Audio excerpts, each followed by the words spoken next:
সুপ্রিয় একাদশ শ্রেণীর ছাত্রছাত্রীরা, হিসাব বিজ্ঞান প্রথম পত্রের আরও একটি ক্লাসে তোমাদেরকে স্বাগতম। আজ এই চ্যাপ্টারে সর্বশেষ প্রশ্নটি তোমাদেরকে আলোচনা করে দিব। এটাও খুব ইম্পর্টেন্ট প্রশ্ন। এটি 2 সালে আমাদের বা কারিগরি শিক্ষা বোর্ডে 2 সালে এই প্রশ্নটি এসেছে, একটি 2014 এবং 2019 সালে। আজকে প্রশ্নটি হচ্ছে যে মূল্যবোধ ও জবাবদিহিতা সৃষ্টিতে হিসাব বিজ্ঞানের ভূমিকা আলোচনা করো। মূল্যবোধ ও জবাবদিহিতা সৃষ্টিতে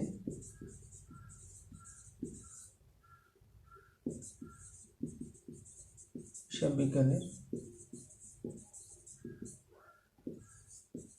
ভূমিকা আলোচনা করো।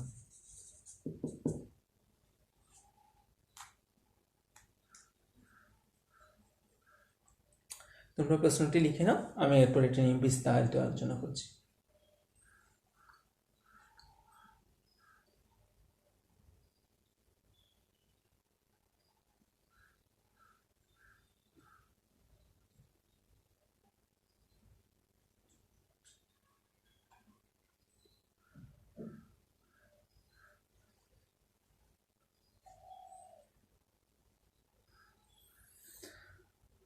প্রশ্নটি ছিল আজকের আলোচিত প্রশ্নটি হলো মূল্যবোধ ও জবাবদিহিতা সৃষ্টিতে হিসাব বিজ্ঞানের ভূমিকা আলোচনা করো। প্রথম দেখাচ্ছি মূল্যবোধ সৃষ্টিতে হিসাব বিজ্ঞানের ভূমিকা।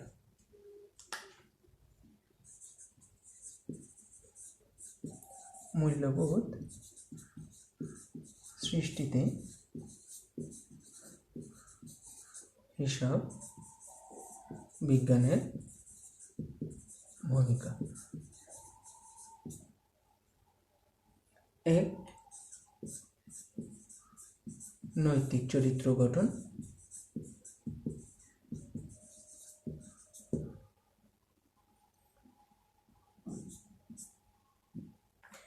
নৈতিক চরিত্র গঠন পয়েন্টটি তোমরা লিখে নাও।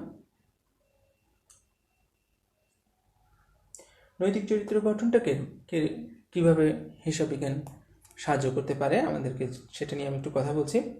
হিসাব সচেতনতা মানুষকে আসলে সৎ করে তোলে।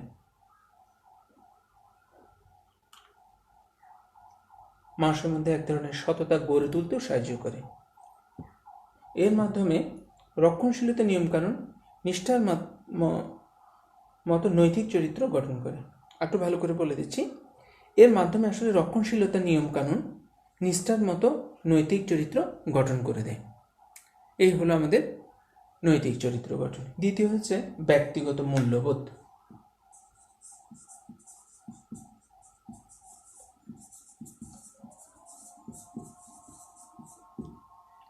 ব্যক্তিগত মূল্যবোধ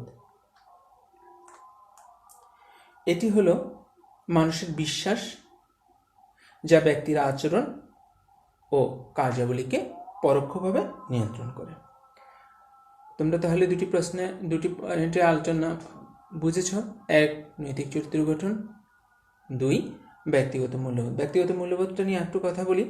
এটি হলো মানুষের বিশ্বাস যা ব্যক্তির আচরণ। এটি হলো এক ধরনের বিশ্বাস।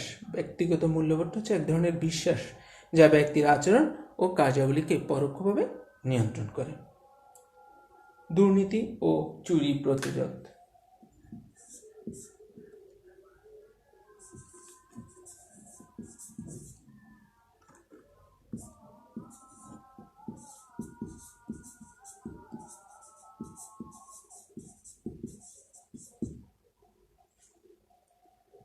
দুর্নীতি ও চুরি প্রতিরোধ।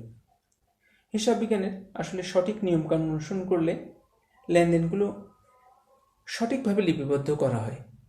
আবার বলে দিচ্ছি, হিসাব বিজ্ঞানের সঠিক নিয়মকানুন অনুসরণ করে লেনদেনগুলোকে যদি লিপিবদ্ধ করা হয়, তাহলে দুর্নীতি ও চুরির কোনো ধরনের সুযোগ সুবিধা এখানে থাকে না।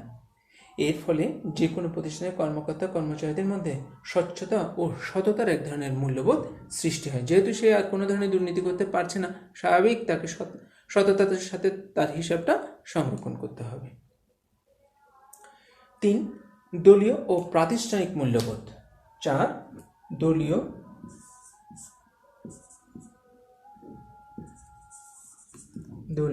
ও প্রাতিষ্ঠানিক মূল্যবোধ।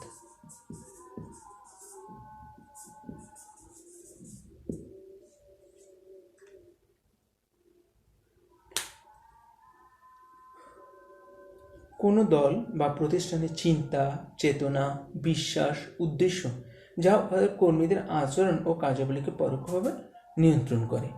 এটা হচ্ছে, এখন যদি ওই দল বা ওই প্রতিষ্ঠান সঠিকভাবে হিসাব রাখে তাহলে এই কর্মীদের মধ্যে কোনো ধরনের বিশৃঙ্খলতার সৃষ্টি হবে না। সবাই বুঝতে পারবে যে আজকে আমাদের প্রতিষ্ঠানে এতটুকু আয়, এতটুকু ব্যয়, আমাদের দলের আজ এদিকে খরচ, ওদিকে আয়, এদিকে ব্যয়। তাহলে আর কারোর মধ্যে কোনো ধরনের সন্দেহ থাকবে না। সন্দেহ না থাকার ফলে কর্মীদের মধ্যে কোনো ধরনের বিশৃঙ্খলতাও সৃষ্টি হবে না।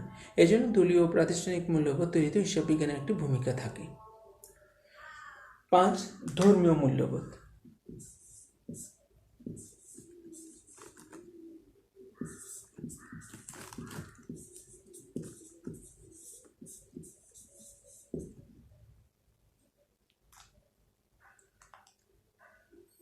প্রত্যেকটি ধর্মই আসলে প্রকৃতপক্ষে ধর্মীয় মূল্যবোধের উপর বিশেষভাবে একটা প্রভাব বিস্তার করে। প্রকৃতপক্ষে আসলে সম্পদের সুষ্ঠু ব্যবহার ও অর্থনৈতিকভাবে হিসাব নিকাশ করা প্রতিটি মানুষের ধর্মীয় কর্তব্য। আবার একটু বুঝে নাও ব্যাপারটা। প্রকৃতপক্ষে সম্পদের সুষ্ঠু ব্যবহার ও অর্থনৈতিকভাবে হিসাব নিকাশ করা প্রতিটি মানুষের ধর্মীয় কর্তব্যের মধ্যে পড়ে। হিসাবের সচেতনতার মাধ্যমে মানুষকে কর্তব্য পালনের অনুপ্রেরণা যোগায়। হিসাব সচেতন করে বলে মানুষ নিজ নিজ কর্তব্য পালন করতে উৎসাহিত হয়, নিজ নিজ কর্তব্য পালন করতে একাগ্রবর্তী হয়, নিজের কাজ নিজে করে। ফলে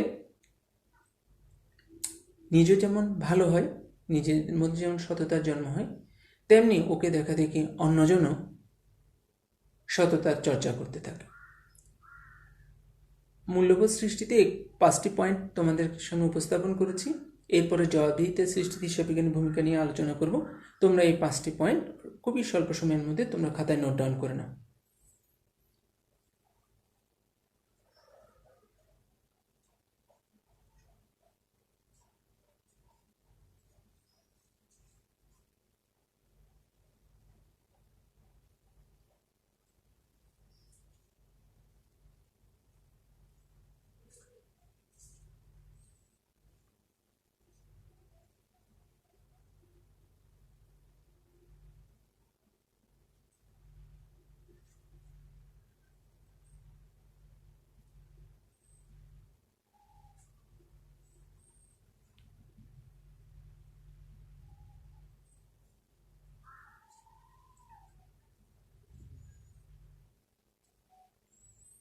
আশা করছি তোমাদের এর মধ্যেই নোট ডাউন হয়ে গেছে। তারপর একটু মিলাই নাও। মূল্যবোধ সৃষ্টিতে হিসাব বিজ্ঞানের ভূমিকা, নৈতিক চরিত্র গঠন, ব্যক্তিগত মূল্যবোধ, দুর্নীতি ও চুরি প্রতিরোধ, দলীয় ও প্রাতিষ্ঠানিক মূল্যবোধ, 5 ধর্মীয় মূল্যবোধ। এখন হচ্ছে জবাবদিহিতা সৃষ্টিতে হিসাব বিজ্ঞানের ভূমিকা।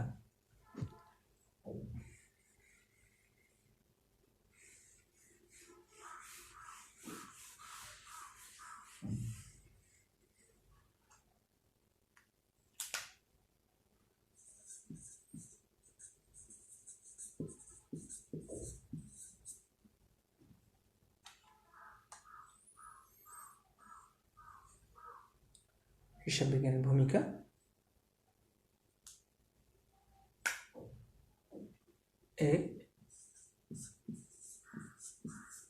ব্যয়ের জবাবদিহিতা,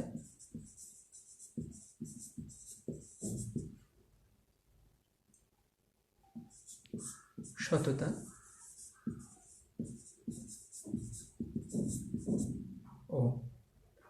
দায়িত্ববোধের জবাবদিহিতা,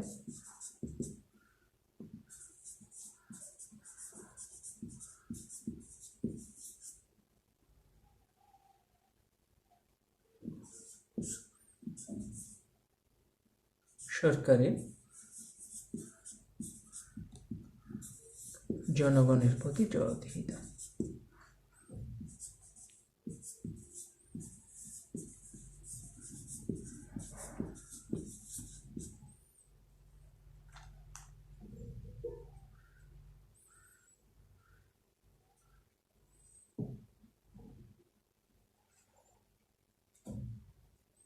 এই পয়েন্টগুলো তোমরা তুলে নাও, আমি একটু পরে আবার আলোচনা শুরু করব।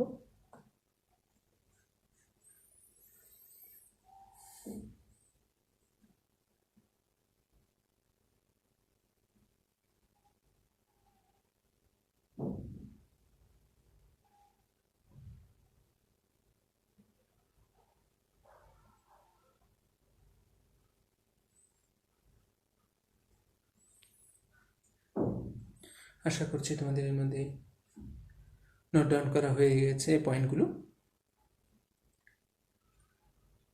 প্রথমটি হচ্ছে ব্যয় জবাবদিহিতা, 2 সততা ও দায়িত্ববোধের জবাবদিহিতা, 3 সরকারের জনগণের প্রতি জবাবদিহিতা।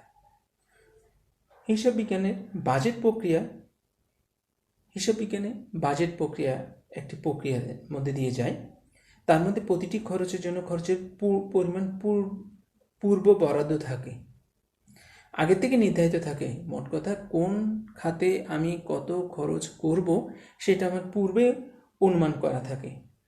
এই প্রকৃত খরচ পূর্ব বরাদ্দের খরচের বেশি হতে অবশ্যই পারবে না, ওই খরচের মধ্যে আমাদেরকে থাকতে হবে। বেশি হলে অবশ্যই সংশ্লিষ্ট কর্তৃপক্ষকে এই জন্য জবাবদিহি করতে হবে।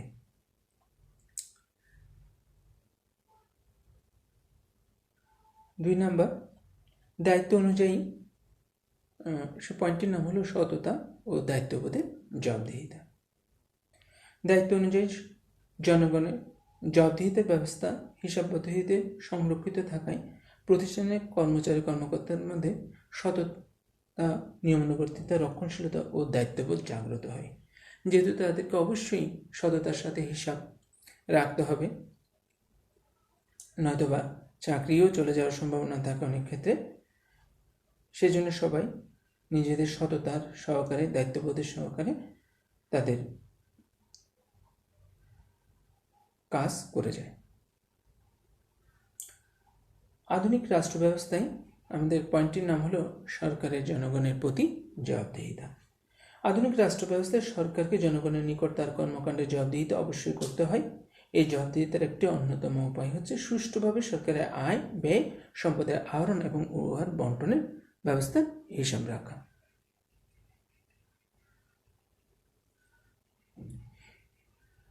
এই থেকে আমরা আসলে আমাদের পয়েন্টগুলোর মাধ্যমে বলতে পারি, ব্যক্তিগত জীবন থেকে শুরু করে রাষ্ট্রীয় জীবনে বিভিন্ন কর্মকাণ্ড, সচেতনতা ও জবাবদিহিতা সৃষ্টি হয় হিসাব রক্ষণের মাধ্যমে। সচেতনতা ও জবাবদিহির মাধ্যমে সব ক্ষেত্রে বিধিবিধান ও নিয়ম কানুন কঠোরভাবে অনুসৃত হয় এবং হিসাব বিজ্ঞানের কার্যক্রম, মূল্যবোধ ও জবাবদিহিতা গুরুত্বপূর্ণ ভূমিকা এক্ষেত্রে রাখে। আজকের প্রশ্নটি আমাদের খুবই গুরুত্বপূর্ণ, আমি আবারও বলে দিচ্ছি। এটি আমাদের কারিগরি শিক্ষা বোর্ড 2014 এবং 2019 সালে এই দুটি বোর্ডে এই প্রশ্নটি আমাদের এসেছিল। তোমাদেরও জন্য খুবই গুরুত্বপূর্ণ এই প্রশ্ন।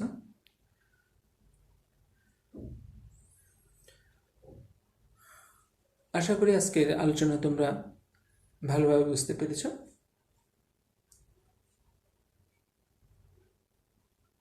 আগামী ক্লাসে আজকে এই প্রশ্নের মাধ্যমে এই চ্যাপ্টার শেষ করে দিচ্ছি, যেহেতু আমাদেরকে খুব তাড়াতাড়ি অঙ্কের মধ্যে চলে যেতে হবে। অঙ্কের মধ্যে অনেক জটিল বিষয় রয়েছে। আমাদের দ্বিতীয় অধ্যায়ে আমরা আগামী ক্লাসে চলে যাব। আজ এই পর্যন্তই থাকলো। আজকে ক্লাস দেখার জন্য তোমাদের সবাইকে ধন্যবাদ। তোমরা সবাই ভালো থাকবে, সুস্থ থাকবে।